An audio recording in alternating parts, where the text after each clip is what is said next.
You are listening to We Saw the Devil, an investigative and conversational true crime podcast that deep dives into fascinating criminal cases that are solved, unsolved, or ongoing. From America's Lori Vallow to Germany's Armin Meiwes, we examine and discuss the world's most shocking cases. If you're enjoying the show, don't forget to follow us online. Check us out at WeSawTheDevil.com and We Saw the Devil on Facebook, Twitter, and Instagram. And don't forget, you can become part of the show by backing us on Patreon.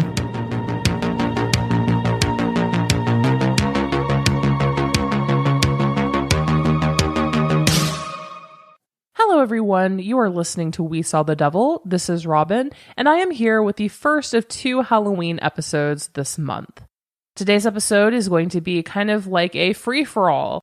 Halloween history, movie reviews, TV series reviews, kind of just like a smorgasbord of Halloween stuff. This is my absolute favorite time of year. Absolute favorite, hands down. I live for Halloween. November 1st, I'm already on my counter waiting for the next Halloween. It's just, I live for it. I live for it. My house decor, 365, Halloween. I know I have a couple of you listeners who have actually followed me since my original podcast, which was way back in 2005, 2006. With that, I actually had a movie podcast where we actually reviewed horror movies. The podcast name was All Horror, and we were sponsored by FearNet. If any of you guys remember that TV channel way back in the day, FearNet, that played horror movies 24 hours a day, they were actually our sponsor. Yeah, I loved it. I had so much fun. It was just incredible. I got to interview a lot of famous people, a lot of actors, Dee Wallace, Eli Roth, Scott Spiegel. My personal favorite, everyone was terrified of Dr. Hyder in The Human Centipede, the crazy Nazi doctor who literally sews people asshole to mouth.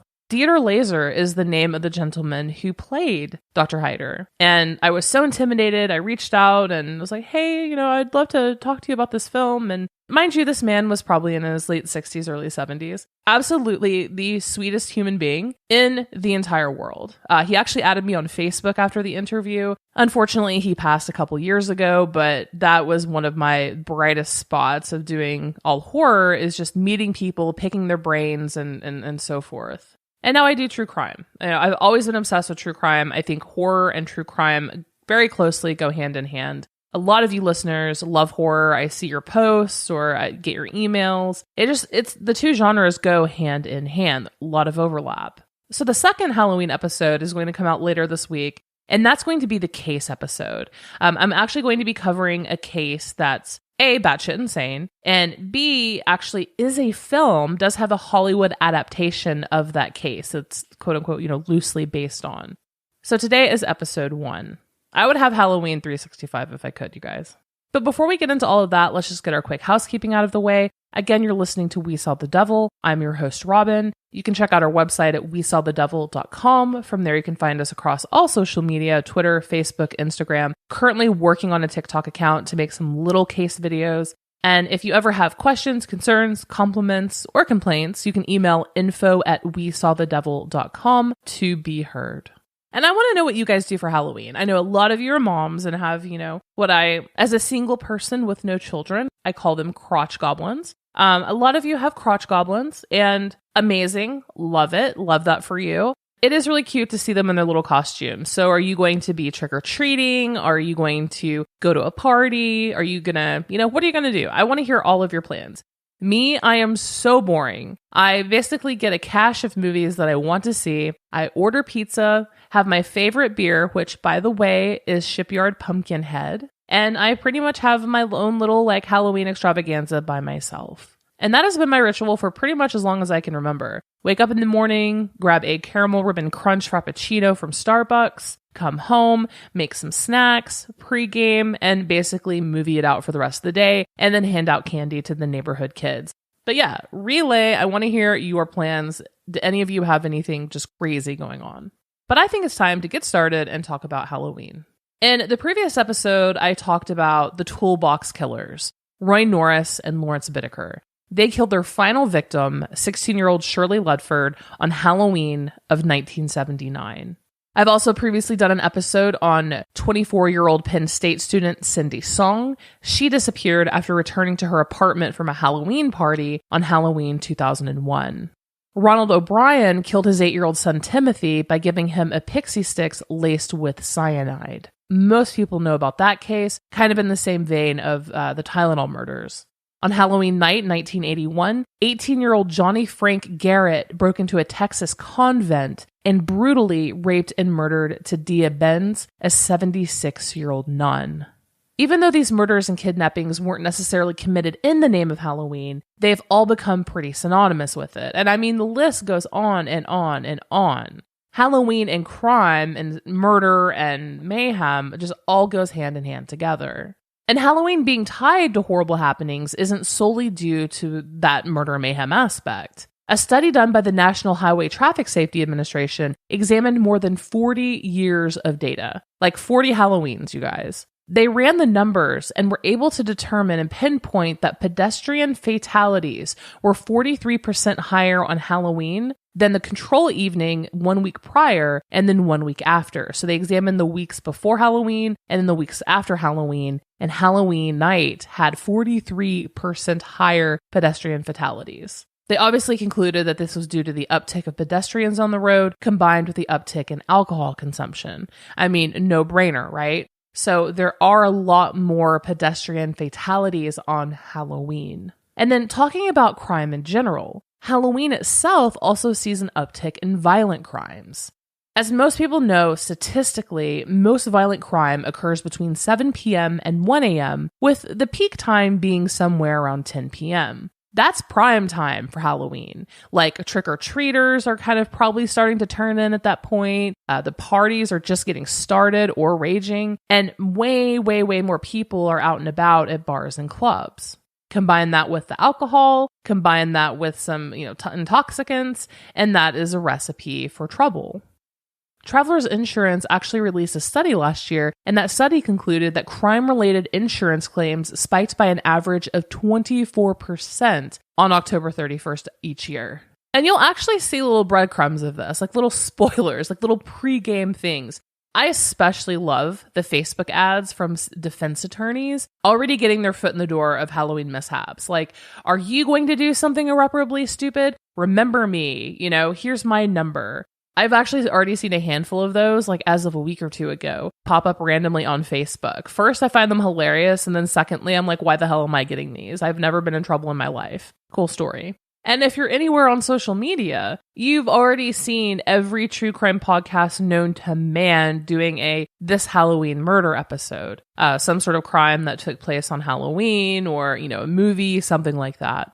And the reason for this is because Halloween has long been associated with death. Its earliest origins trace back to the Celtic festival of Samhain. The Celtic calendar year began on November 1st, which marked the end of summer and the first day of winter. So the day before, which clearly is October 31st, was known as the day where the veil between realms of the dead and the living was at its thinnest. And because of this, spirits would return to the earth, which I'm going to nope right out of all of that.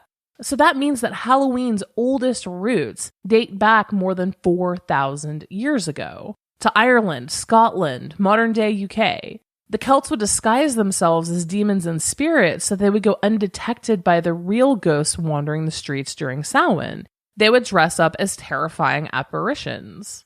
The jack-o'-lanterns that we carve out of pumpkins today, well, pumpkins weren't actually available or native to Ireland or that entire region. Instead, Celts used to carve faces into turnips. Also potatoes or other vegetables, but primarily turnips. And then they would place embers inside of them and leave them outside of their house as a lit marker for the spirits. It's actually kind of quaint and homey if you think about it. And then if you look at some of the turnip jack-o'-lanterns, they are effing terrifying. No thank you.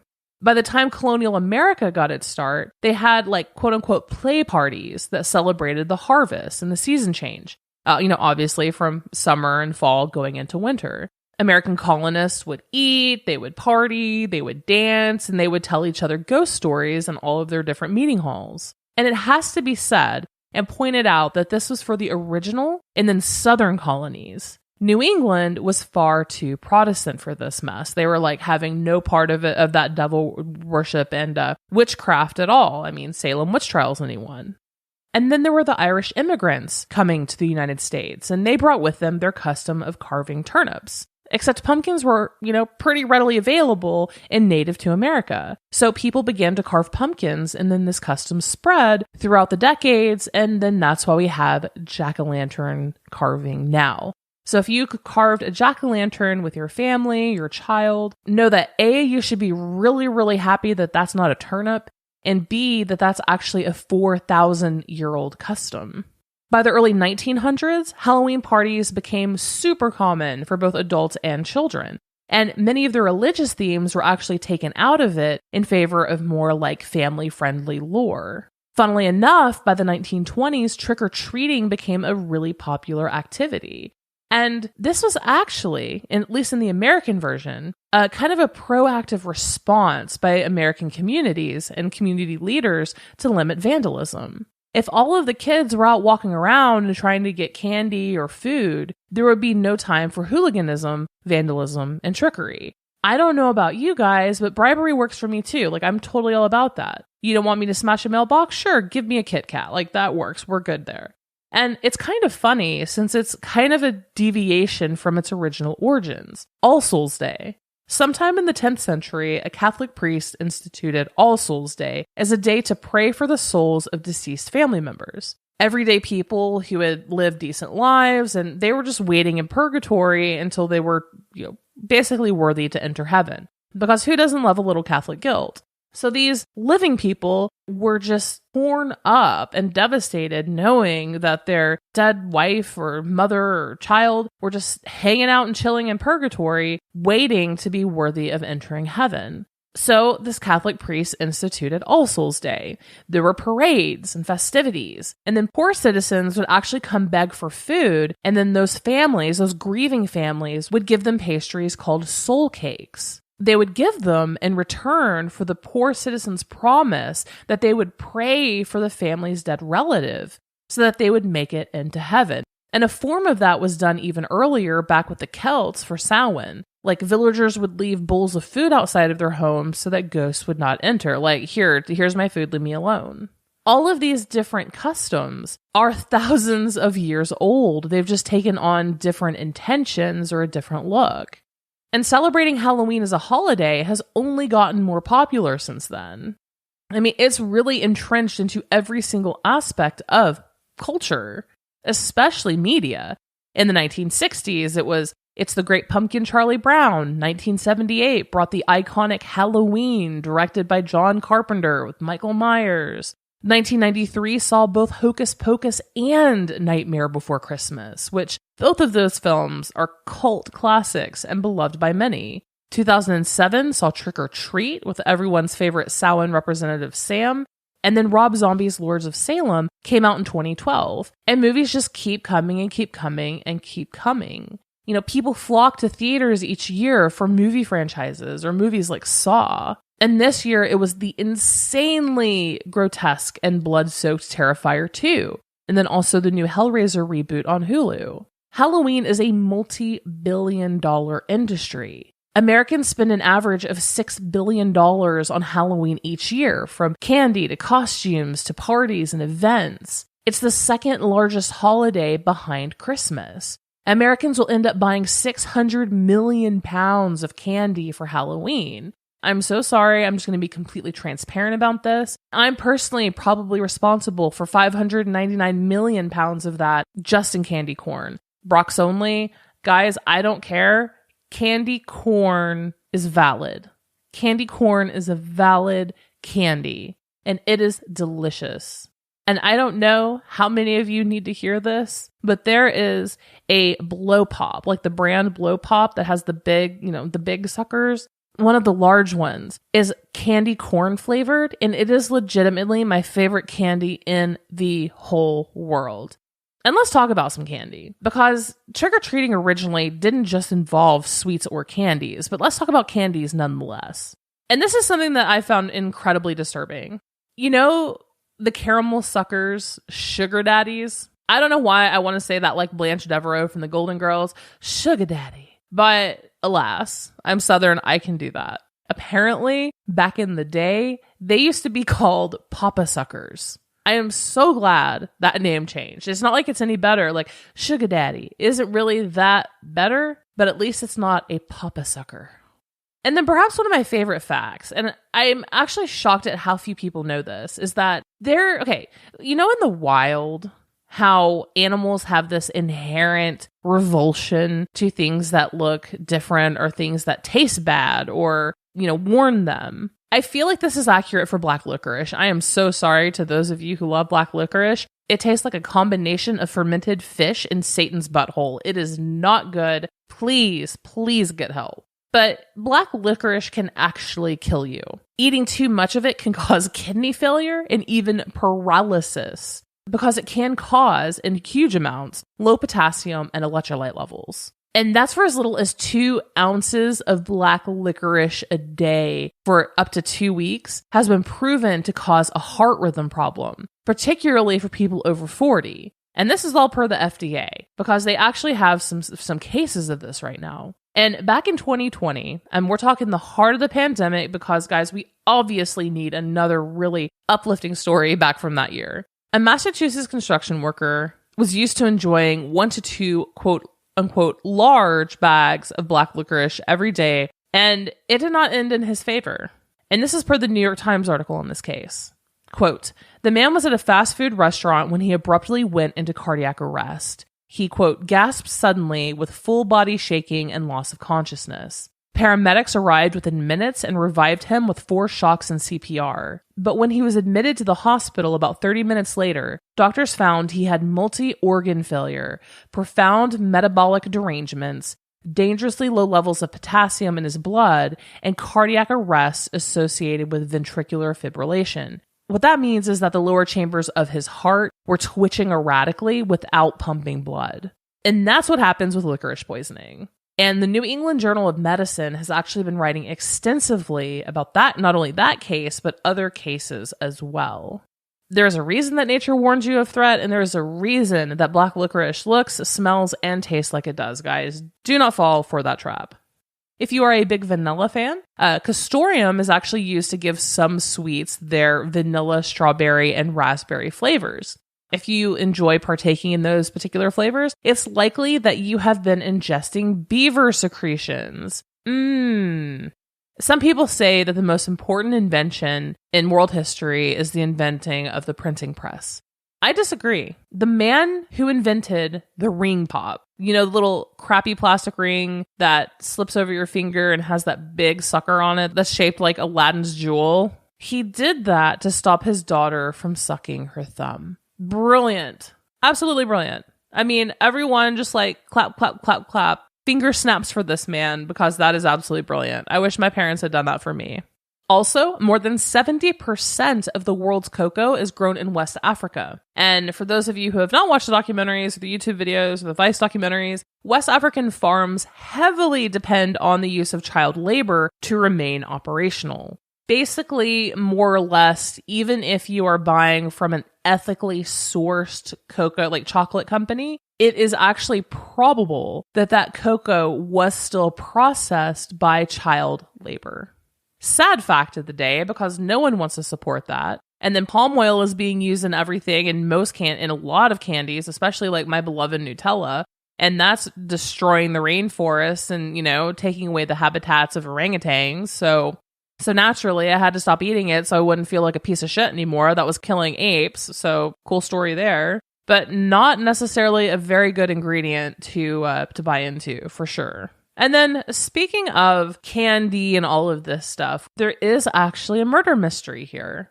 65-year-old heiress to the Brock Confections fortune, Helene Voorhees Brock. And let me just say, I love that her maiden name is quite literally the last name of one of horror's biggest villain, like Jason Voorhees. Helene Voorhees Brock. She actually disappeared after going to a doctor's appointment in 1977. Vanished. Never seen or heard from again. Detectives did a little bit of investigating and discovered that Richard J. Bailey, a local stable owner, like horse stable, had apparently defrauded Mrs. Brock out of hundreds of thousands of dollars in bad horse deals. Mrs. Brock was apparently hugely into equestrian sports and horses and breeding, and he completely took advantage of her.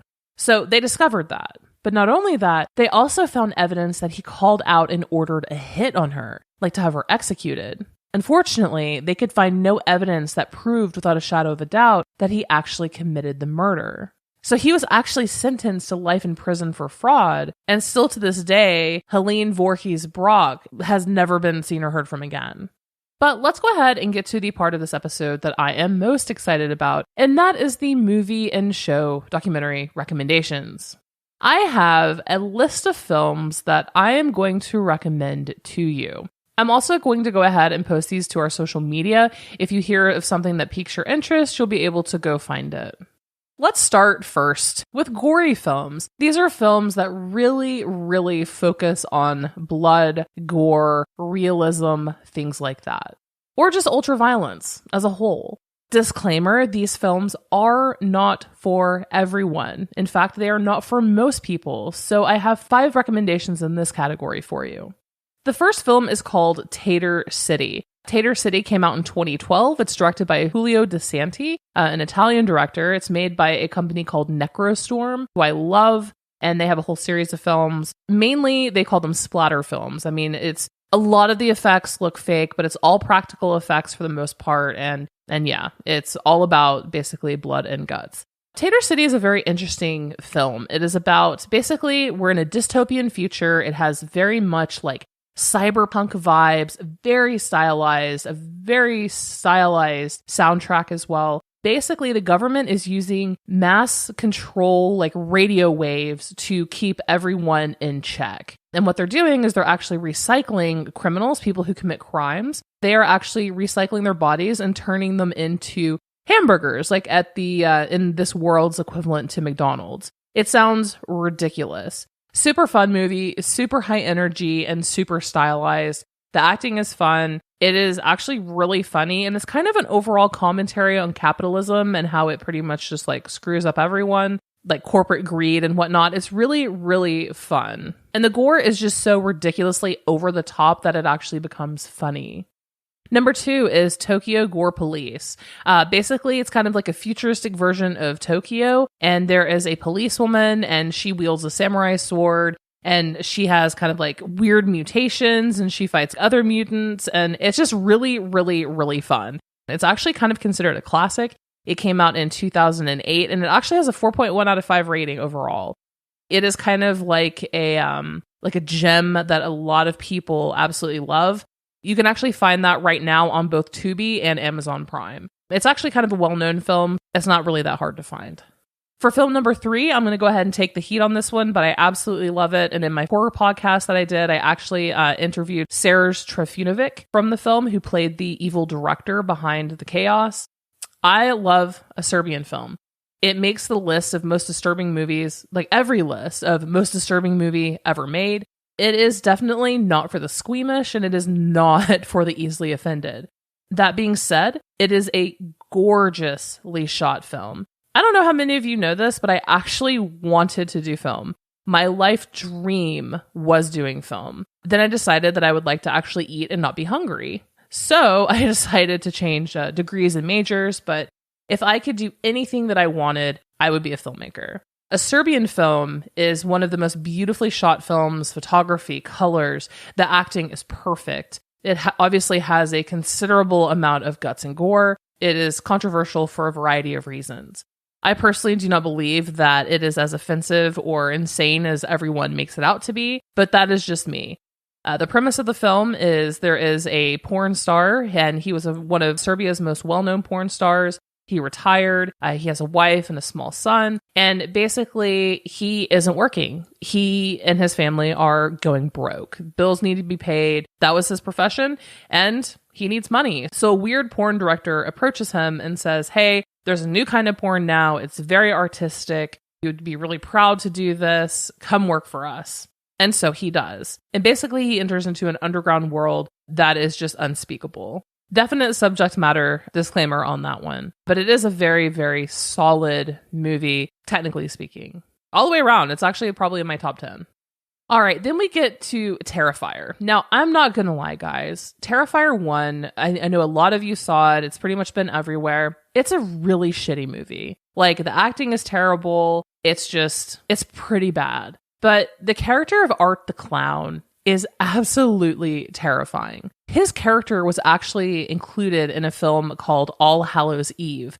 That was a horror story anthology that came out in 2013, and people just loved the aesthetic of Art the Clown, obsessed with it. So then finally they gave him his own movie called Terrifier, and that came out in 2016. Very low budget, horrible acting, piece of crap.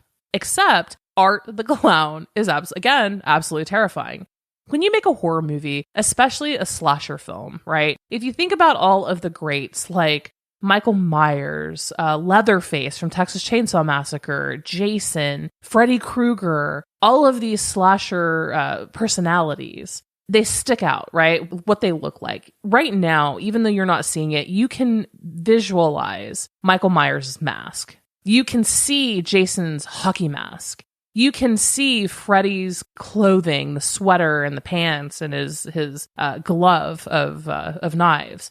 Art the Clown is very similar. Once you see him, it is just one of those visions that just sticks with you. It's terrifying. It's creepy. The makeup is great, and the actor who plays him is just fantastic.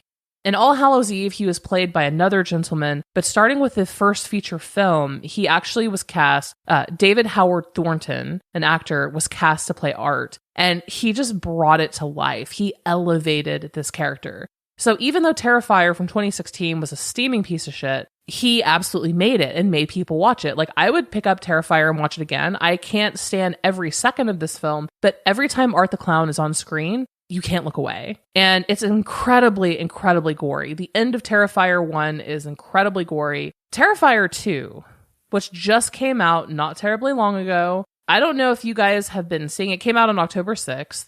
It had a very small, limited theatrical release, which is crazy. And it just packed. It had packed theaters. Everyone piled in to see this. It's directed by Damien Leone. And again, he did Terrifier 1 in 2016, and then the sequel, Terrifier 2, came out on October 6th.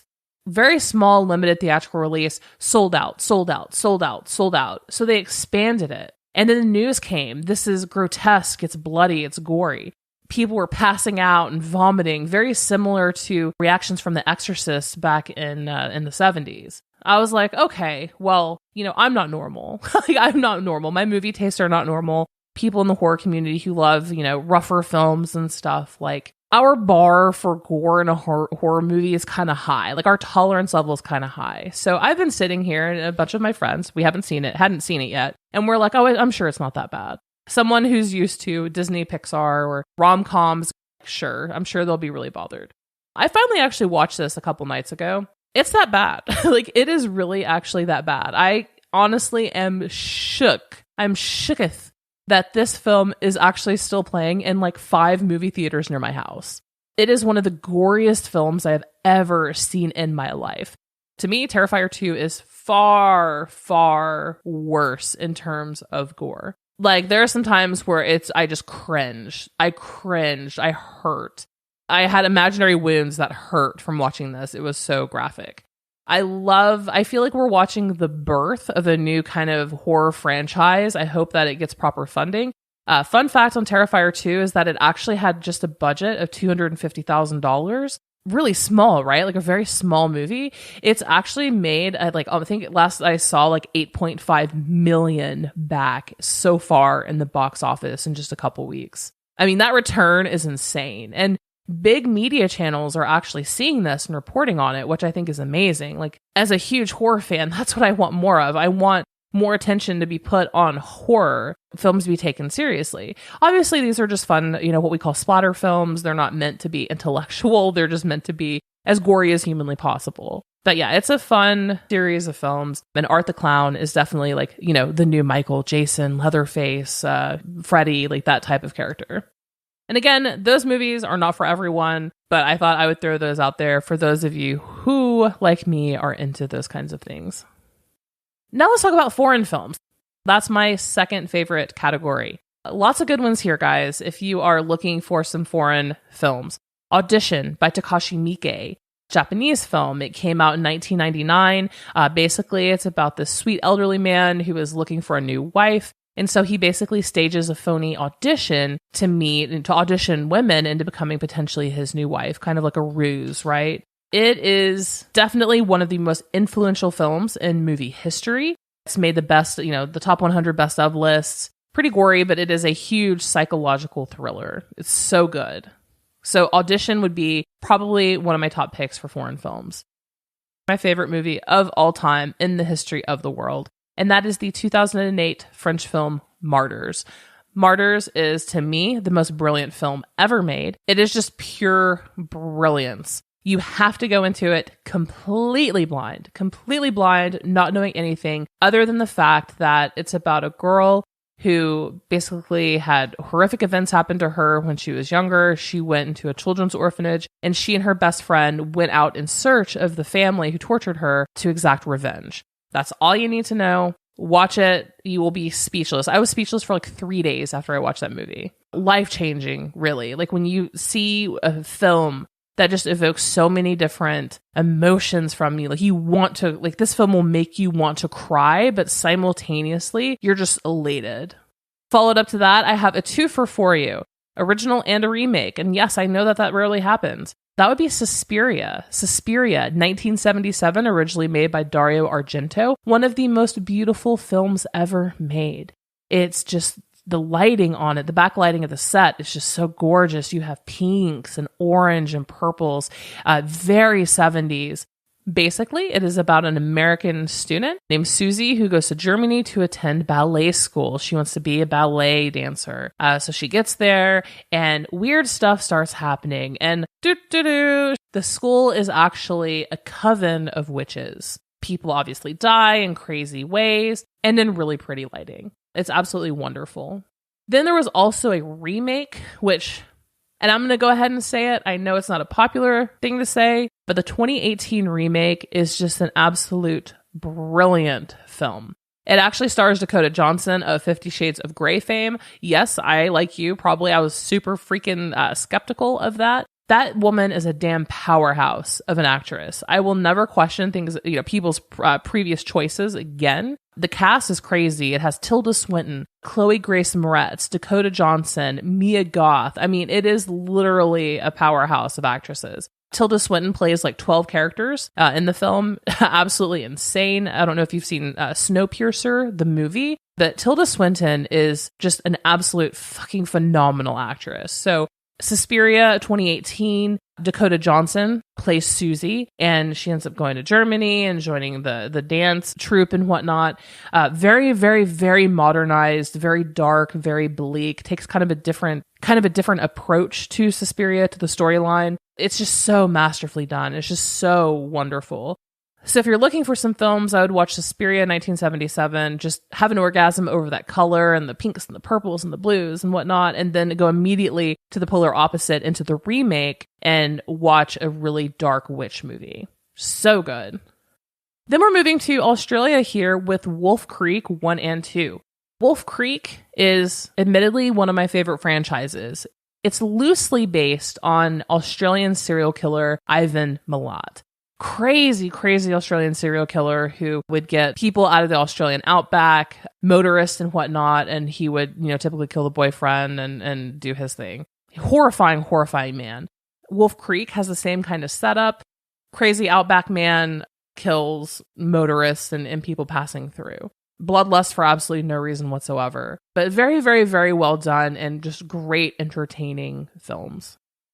Finally, on the foreign films front, Inside. So I forgot to tell you, Martyrs itself was directed by a gentleman by the name of Pascal Laugier, my favorite director of all time. And then Inside was directed by Julian Maury and Alexandra Bastillo. It is a wonderful slasher film, and that's all it is. There's no commentary really as a whole here to be found, maybe a little, but not much. It is just, I want to watch a slasher movie. Alison Paradis stars, and basically she's pregnant, heavily pregnant. She lost her husband recently in a car crash. They were in a car together. They got into an accident, lost her husband. And so here she is sitting home alone, heavily pregnant. It's Christmas. She's depressed, angry, sulking, sad, and she wants to be left alone for the holidays. And I don't know how many of you are into film or know who Beatrice Dahl is. The woman is freaking terrifying. She was in films like Betty Blue, Bye Bye Blondie, another one of my favorite horror movies, Trouble Every Day, which is about cannibals. Gorgeous film in its own right. But Beatrice Dahl is terrifying. Basically, she knocks on this woman's house and gains entry, and it is just a freaking bloodbath. This woman wants her baby. She, for some reason, is obsessed with this woman. We don't know how they met. You don't know how they met, who she is, but she wants to cut this woman's baby out of her stomach. It is a thriller, and it is so, so, so good. Really quick stopover in the indie film category. I have 2 films by the same director, Lucky McKee. The man is a damn genius. The first film is going to be May. And May is about Angelle B, who plays our protagonist, May. She had a really crappy childhood because she has a lazy eye. And basically, she's awkward, just complete misfit. She meets Jeremy Sisto. Do you guys remember him? Back in the day, early 2000s, we're talking here. He's in it. And then also Anna Faris is in it. A very, very young Anna Faris, who I absolutely love as well. It's just one of those kind of quirky indie horror films. It's almost like a character study in oddness, but it's become a total cult classic. Complete cult classic. So definitely suggest you see May.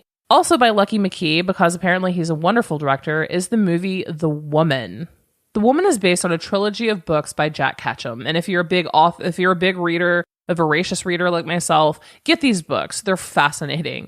The trilogy is called as a whole Off Season. The first book is called Off Season, the second one's called Offspring, and then the third one is called The Woman.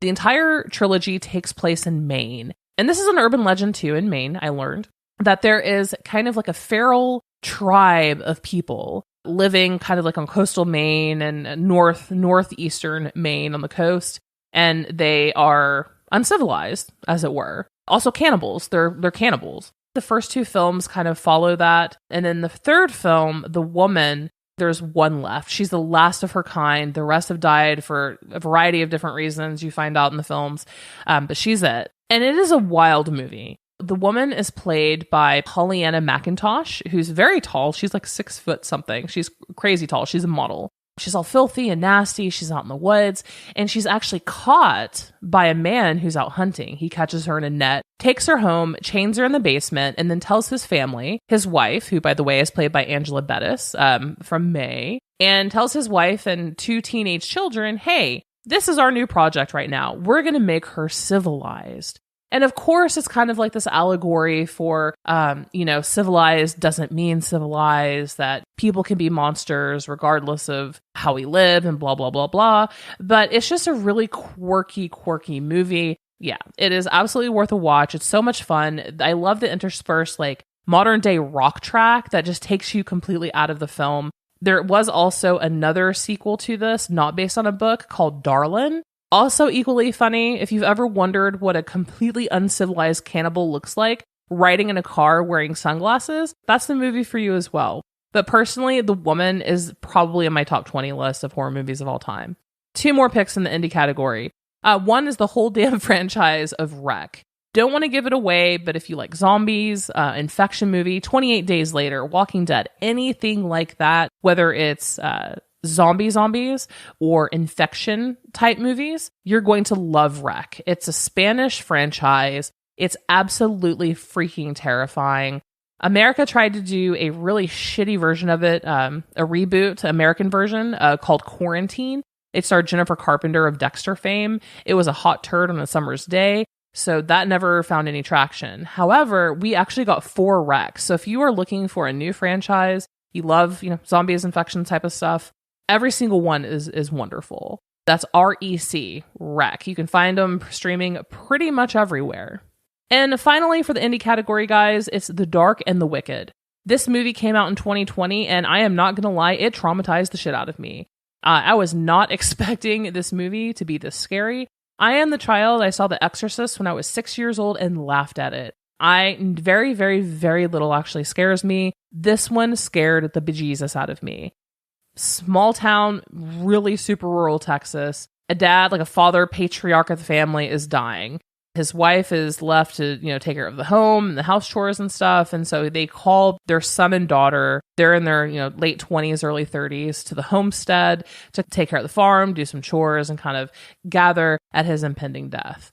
I don't want to, give spoilers or ruin it, but there's a lot more to it. It may or may not involve, demons and ghosts and supernatural elements and whatnot. If you liked Hereditary or anything like that, it's a very slow burn. It's so atmospheric. One of my favorite things is when a filmmaker can make me feel terror or fear or anxiety just by the way the film is shot. The tension in this film is just absolutely crazy. And then it does have some supernatural elements, which are just beyond terrifying. So probably the scariest movie I've seen in the last 5 years. It's called The Dark and the Wicked. Highly recommend that you watch it. And then just a couple more recommendations for you guys. The first one is Evil Dead. And no, I am not talking about the original Evil Dead. I am talking about the remake from 2013. I absolutely freaking love this movie. Probably because Bruce Campbell is not in it. I cannot stomach it. I also don't care for how kind of comedic the first one is as well, whether intentional or not. Just not a fan. Evil Dead 2013, the remake, is bloody, it is gory, it adds an actual story, and it's creepy. It is absolutely creepy. So highly recommend the Evil Dead remake. Next is actually a found footage film. I loathe found footage. I find it lazy. I think that the Blair Witch Project started its own new circle of hell, found footage films when it comes to media, especially horror. It's lazy. Anybody can freaking do it and pass it off as, oh my God, found footage. But I've only seen a couple that actually did it appropriately. Hell House LLC is the name of the film. It's a whole ass franchise. There's 4 movies. I actually personally only like the first one, but Hell House LLC is amazing. I saw it a couple years ago for the first time. I actually just rewatched it last week. Still scared me again. It's about a group of haunted house people. There's like 5 friends, and they had a haunted house in New York. They decided to go buy an abandoned hotel and create a haunted house. Unfortunately for them, that abandoned hotel saw some death and has a really creepy, evil background to it. Of course, chaos and death ensues. Really creepy shots. In my opinion, it's found footage done right. It's scary. It's atmospheric. It's creepy. The way that it's shot, there was some mastery behind that camera in terms of how to effectively increase tension and fear. So 100% Hell House LLC. Next to last film is Hereditary. Again, Ari Aster. Toni Collette plays the matriarch of a family that's falling apart. Won't get into it. I know it's a couple years old at this point, so a lot of you may have seen it, but I absolutely love Hereditary. Just absolutely love it. I love a good slow burn that has some creepy elements. Ari Aster too. I love him as a director. He also did Midsommar because he actually drops Easter eggs all the way through his movies. And finally, my number one recommendation for the year, it just came out last month. September 16th. And that is Pearl, directed by Ty West. Now, I am not a huge Ty West fan. Ty West did The Innkeepers. He did a segment from VHS, a segment for ABCs of Death. He did The Sacrament, which was actually pretty good. Wayward Pines. He's done a series of things.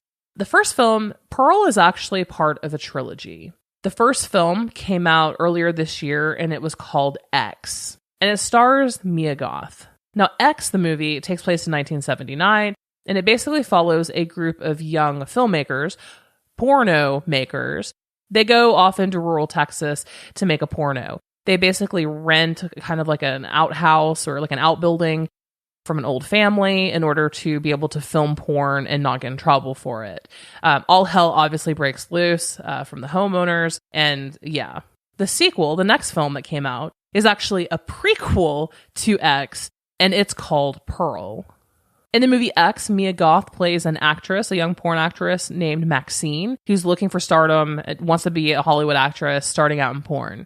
She also plays a woman by the name of Pearl, basically the killer in the film, this old, decrepit old lady who's also a psycho. So the next movie that came out, Pearl, is Mia Goth basically showing you Pearl. It shows Pearl growing up as the daughter of German immigrants, having to take care of them, and wanting that chance at a life, wanting to make something of herself and not being able to do it. And it shows her psychological, and it shows how psychologically damaged she is because of it. It shows how Pearl became the way that she is, basically, in the movie X. Mia Goth is a fucking icon. This is probably my favorite film from the last 5 years. She is absolutely a phenomenon. She's an icon. There's one particular scene in Pearl where she gives like a 7-minute monologue, and it was shot in one take. There are so few films where someone gave every ounce of their being to that role, and Mia Goth 100% does this in Pearl. I mean, she literally gives you all of herself from the start of the film to the end of it, and you can tell. I did not really care for the movie X. However, the movie Pearl, in my opinion, is thousandfold better. It's suspenseful, it's gory, it just has so much meaning, it's beautifully shot, it's beautifully edited, too. It is just, in my opinion, a masterpiece. So if you watch anything this year, go ahead and give X a watch just to get, kind of like your toes dipped into the pool in the storyline. And then watch Pearl. Pearl is, without a doubt, back in the days of when I used to do the horror podcast, we do our best of list, like best of the year. So, if I were doing that now, my best of 2022, Pearl would be my number one pick of the year. Just chef's kiss. But that's it for today, guys. Thank you for listening to me rant and rave and recommend and talk about Halloween. Again, like I said, the next episode coming this week is actually going to be a real true crime case. So we're going to dissect that, go through that. So we're going to go through that case, dissect it, go through what happened, and then you can watch the movie that's loosely based on it. So again, that's it for today, guys. Thank you once again for listening. Don't forget, check us out at WeSellTheDevil.com. From there, you can find us across all social media, including our Facebook, Instagram, Twitter, Patreon. And then follow up by leaving a 5-star review wherever you are currently listening to this podcast. Until next crime.